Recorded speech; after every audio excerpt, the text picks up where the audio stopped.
قرآن چیخ چیخ کے کہہ رہے کہ جو نماز نہیں پڑھتا وہ پاکستان کے شناختی کارڈ میں مسلمان ہے، اللہ کے ہاں وہ مسلمان نہیں ہے۔ صحیح مسلم میں یہ حدیث لکھی رہ گئی 246 کہ بندے کے کفر اور ایمان، شرک اور اسلام کے درمیان فرق کی نماز ہے۔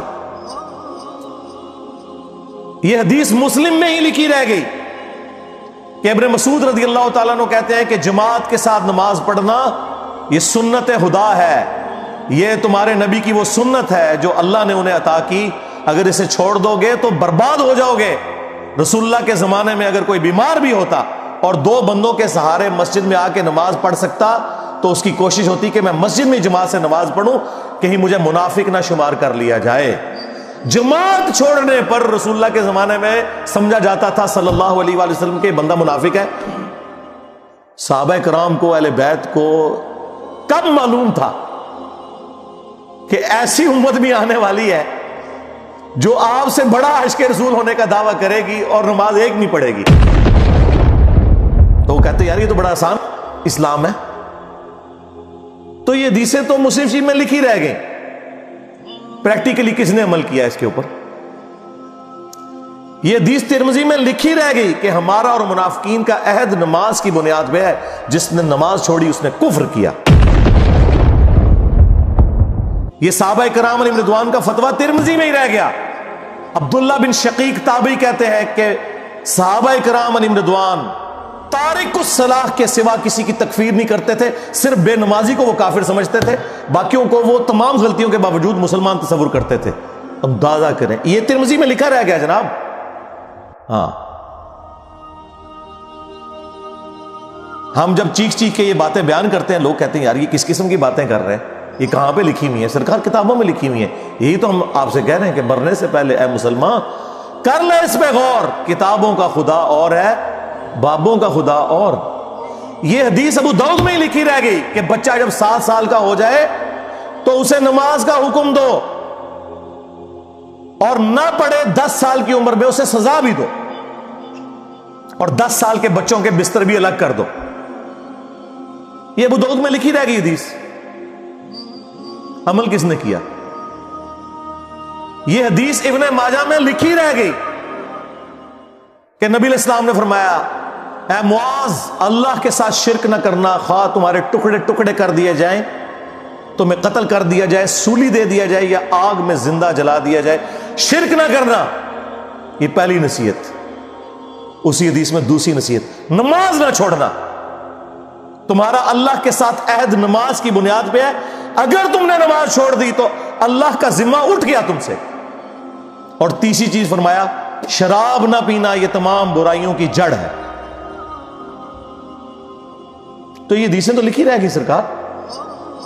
یہ حدیث مسند احمد میں ہی لکھی رہ گئی کہ نبی علیہ السلام نے فرمایا کہ نماز قیامت کے دن نمازی کے لیے دلیل، نجات اور نور ہوگی، اور جو نماز نہیں پڑھتا قیامت کے دن نہ اس کے لیے کوئی دلیل ہوگی اللہ کے حضور بچنے کی، نہ نجات اور نہ کوئی روشنی، نور جو پولیس رات سے گزرنے کے لیے قرآن میں آیا نا وہ نور۔ اور پھر نبی السلام نے فرمایا کہ بے نمازی کا حشر اسی حدیث میں آتا ہے، فرعون، قارون اور حامان اور امیہ ابن خلف کے ساتھ ہوگا۔ ہاں جی، کچھ بھی ہے تیرے محبوب کی امت سے ہے۔ محبوب تو پہلے ہی بتا گئے ہیں کہ بے نمازی تیرا حشر تو فرعون کے ساتھ ہونا ہے، تیرا حشر قارون کے ساتھ ہونا ہے، امیہ ابن خلف کے ساتھ ہونا ہے۔ اور یہ تو میں آپ کو صرف ایک بات کر رہا ہوں، اب اگر میں قرآن کی توحید بیان کرنا شروع کروں تو قرآن کے پہلے صفحے کا ٹیسٹ دنیا کے کروڑوں مسلمان پاس نہیں کر سکتے۔ ایاک نعبد و ایاک نستعین، یہ قرآن میں لکھا رہے گا۔ ماشاءاللہ فجر کی نماز میں یہ پڑھ کے نکلتا ہے، اور مسجد کے ساتھ جو دربار ہے ریگولرلی حاضری دے کے اس بابے سے بھی مانگ کے گھر آتا ہے۔ تو کیا نماز تو پڑھی؟ تو مسلمان ہے، تیری ہر نماز کی ہر رکعت میں تو یہ نہ پڑھے تیری نماز ہی نہیں ہوتی۔ ایاک نعبد و ایاک نستعین، اے اللہ عبادت بھی تیری کریں گے، دعا بھی تجھی سے مانگیں گے، مدد بھی تجھی سے مانگیں گے۔ یہاں مدد مانا دعا کے، لیکن یہاں مولویوں نے پھر پٹی پڑھا دی، ان کا نہیں جی امی سے روٹی نہ مانگے. اندازہ کریں قرآن کا مذاق اڑا رہے ہیں، حالانکہ انہیں پتہ ہے کہ قرآن میں یہ آیت موجود ہے وَتَعَاوَنُوا عَلَى الْبِرِّ وَالتَّقْوَى وَلَا تَعَاوَنُوا عَلَى الْإِثْمِ وَالْعُدْوَانِ. نیکی اور پرہیزگاری کے کاموں میں ایک دوسرے کی مدد کرو اور برائی میں الگ رہو. قرآن نے بتایا ہے کہ اللہ نے دنیا کو اسباب کے ساتھ جوڑا ہوا ہے. یہاں ایاک نستعین میں دعا کے اعتبار سے بتایا جا رہا تھا کہ غیر اللہ سے نہیں کرنی، ظاہری اسباب کا تو قرآن میں حکم ہے، لیکن دیکھ لیں. اور پھر جس شان سے اللہ تعالیٰ نے سورۃ النمل میں ذکر کیا، حیران کن بات آپ کو بتاؤں، اہل تشیع کے ہاں صبح و شام کی دعاؤں میں، سنت اذکار میں سورۃ النمل کی آیت نمبر 62 پڑھی جاتی ہے. ترجمہ نہیں کبھی کسی نے پڑھا.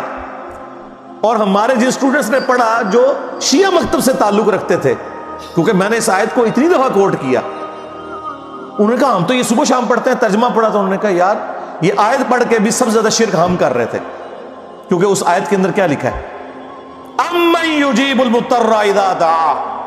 بھلا بتاؤ کون ہے جو تکلیف میں گھرے ہوئے شخص کی فریاد کو سنتا ہے، وَيَكْشِفُ السُّوءَ، اور اس سے اس کی برائی کو، تکلیف کو دور کر دیتا ہے، وَيَجْعَلُكُمْ خُلَفَاءَ الْأَرْضِ، اور تمہیں اگلوں کا خلیفہ کرتا ہے زمین پر، تمہارے ماں باپ کے مرنے کے بعد تم، تمہارے مرنے کے بعد تمہاری اولاد کو.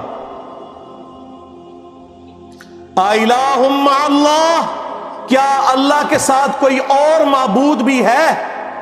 قَلِيلًا مَّا تَذَكَّرُونَ، لیکن بہت کم ہی تم نصیحت حاصل کرتے ہو. بالکل صدق اللہ العظیم، بہت کم لوگوں نے نصیحت حاصل کی. اس آیت میں کلیئر کٹ لکھا ہے کہ جو اللہ کے سوا کسی اور سے دعا کرتا ہے گویا وہ اسے خدا بنائے ہوئے ہے. یا علی مدد کا مطلب سادہ نہیں ہے، اس کا مطلب ہے کہ آپ نے مولا علی کو اللہ کے مقابلے پر خدا تصور کر دیا. نہیں جی ہم تو انہیں اللہ کا بندہ مانتے ہیں.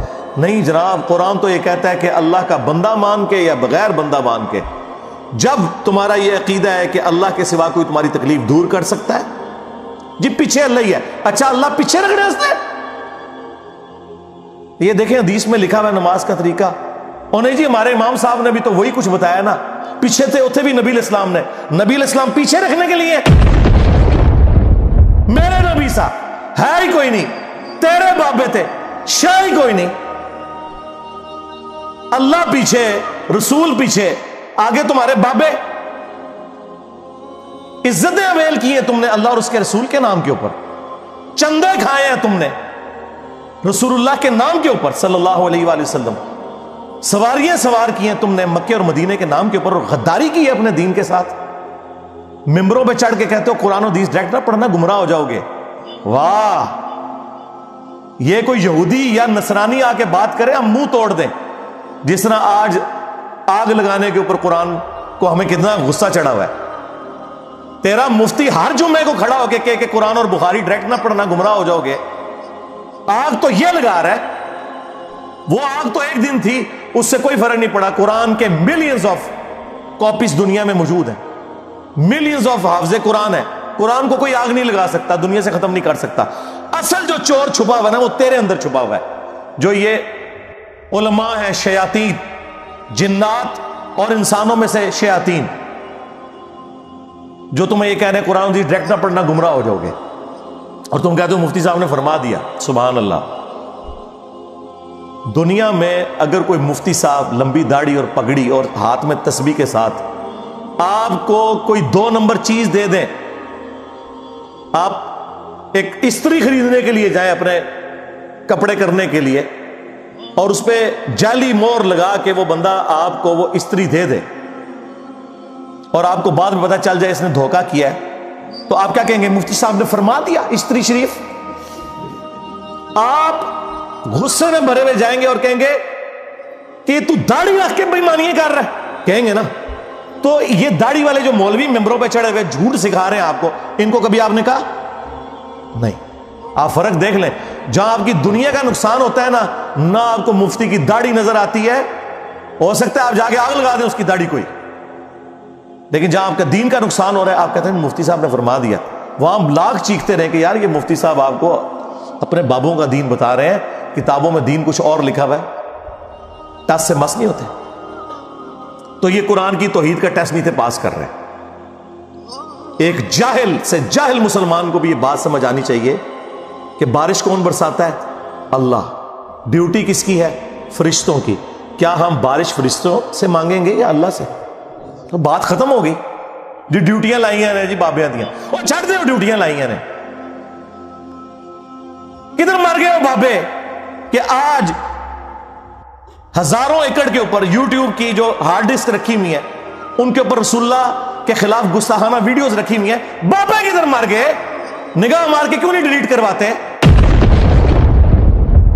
اوے بابا جی کہا کرتے تھے نا جی امت مر جائے، امام مالک فرماندے نے کہ حضور دیاں گستاخیاں ہو رہی ہیں اور امت زندہ ہے، بدلہ نہیں لیندی. امام مالک فرماتے ہیں پھر امت زندہ کیوں ہے؟ پھر مر جائے ساری، پھر مر جائے ساری. پوری عالم اسلام اس وقت یا تو مر جائے، یا تو مر جائے سارا عالم اسلام، یا پھر حضور کی عزت پر پہ رہتا ہے. بس دو باتوں میں سے ایک بات ہے. بس یا سارا اکٹھا ہو کے مر جائے یا پھر فرانس کو جواب دے. میں نے کہا تھا بابا جی رک جاؤ، صبر کرو، تو آڈے ہوتے کوئی اور شے اللہ نے چھاڑ دیتی ہے. امت بعد ہی مرے، پہلے تیرے بابے کیوں نہیں مر جاندے بابیا جنہاں دی ڈیوٹیاں سن؟ غوث کتب ابدال، انہوں نے اپنے نبی کا کلمہ نہیں پڑھا ہوا؟ وہ کدھر مر گئے جو کل تک اپنے مریدوں کو یوں دیکھ کے تو جلا کے راکھ کر دیتے تھے، آج اتنے بغیرت ہو گئے کہ وہ یوٹیوب سے ویڈیوز نہیں ڈیلیٹ کر سک رہے. لے جاؤ اپنے بابے تو، کسی کام میں نہیں نکلے. پہلے وہ مرن نا، امت تو بیچاری کچھ کر نہیں سکتی، بابوں کے پاس تو اتنے رائٹس ہیں. وہ بابا لبو جی ڈیوٹی ہے اتنے جتنے ہارڈ ڈسک پہ ہیں اتنے جس غوث دی ڈیوٹی ہے انہوں لبو اتنا، اس سے میں 295 سیل آواں گا. امت مر جائے، تیرے بابے نہ مر جائے، امت مر جائے. امت نو تے تسی مس گائیڈ کیتا ہے، شرک میں ڈبو دیا. او جی لاہور 1000 سال تو بابا بیٹھے ہے تے پال رہے لوگوں نو. چھڑ دے، آج چندے بند کر دینا گورنمنٹ، کتے پھرن گے دربارہ ہوتے تواڈے، صفائی کرنے والا کوئی نہیں ہوگا. بند کراؤ آج چندے، بابا پال رہے ہیں. تواڈے چندے تے پلدے نے تے تسی کہتے بابا پال رہے. شرم کی کوئی انتہا ہوتی ہے. یہ لوگ بات کرتے ہیں کہ قرآن جل گیا تو پورے ملک کے اندر ہنگامے کھڑے کیے ہوئے. قرآن تم لوگوں نے جلایا ہے شرک پھیلا کے. ویسے تو کہتے ہو ہم سنی ہیں. سنی وہ ہوگا جو بخاری مسلم کے طریقے کے مطابق جو رسول اللہ کے احادیث نقل ہوئی ہیں صلی اللہ علیہ وآلہ وسلم، رکوع میں جاتے وقت اور رکوع سے اٹھتے وقت رفع الیدین کرے گا. یا سنی وہ ہوگا جو اپنی پبلک کو یہ جھوٹ مشہور کرے گا کہ جی بغلے بت رکھ کے آندے سن تاں رفع الیدین ہوندا سی. واہ واہ. جس شخصیت کے ساتھیوں میں سیدنا عمر، سیدنا حمزہ، سیدنا علی جیسے دلیر اور اللہ کے شیر ہوں، اتنے لوگ بت رکھ کے تے حضور دے پیچھے آگے کھلوندے سر. اب گل کرنے لی کرو کوئی، سب کچھ جھوٹ نکلیا تھوڑا. قرآن کو آگ لگ گئی کہ تسی لائیے قرآن کو آگ. آپ لوگ دشمن ہیں اسلام کے. اس سے بڑی کیا دشمنی ہوگی جو لوگوں کو کہتا ہے قرآن و سنت سے جوڑو، اس کو کہتے ہیں جی یہ لوگوں کو گمراہ کر رہا ہے، ہمارے بزرگوں سے ہٹا رہا ہے. جی بالکل اعلانیہ میں کہتا ہوں کہ میں آپ کے بزرگوں سے آپ کی پبلک کو ہٹا رہا ہوں، اس لیے نہیں کہ اپنے ساتھ جوڑوں، کیونکہ نہ تو میری کوئی چندہ بک، نہ میرا کوئی مدرسہ، ہاں نہ میری کوئی مسجد. چندے آپ کو دیں، نمازیں آپ کے پیچھے پڑھیں. ہم توڑ رہے اس لیے نہیں ہے، آپ کے بزرگ ویسے اس لیے توڑتے تھے کہ کسی سے توڑ کے اپنے ساتھ جوڑے. اصل میں نا انہوں نے یہی جرم کیا، یہ سمجھتے ہیں دوسرے بھی یہی کچھ کرتے ہیں. بندہ خود چور ہے نا، دوسرے کو ہی سمجھتا ہے. یہ آپ صحیح کہہ رہے ہیں، یہ ایسے ہی ہوتا رہا ہے. لیکن آج جو شخص آپ پہ اللہ تعالیٰ نے مسلط کیا ہے نا، یہ شخص آپ کے بزرگوں سے توڑ کے اپنے ساتھ نہیں جوڑ رہا، یہ اس کے ساتھ جوڑ رہا ہے جس کی قبر مدینے میں صلی اللہ علیہ وآلہ وسلم. صلو علی محمد و آل محمد، اللہم صلی علی محمد و علی آل محمد.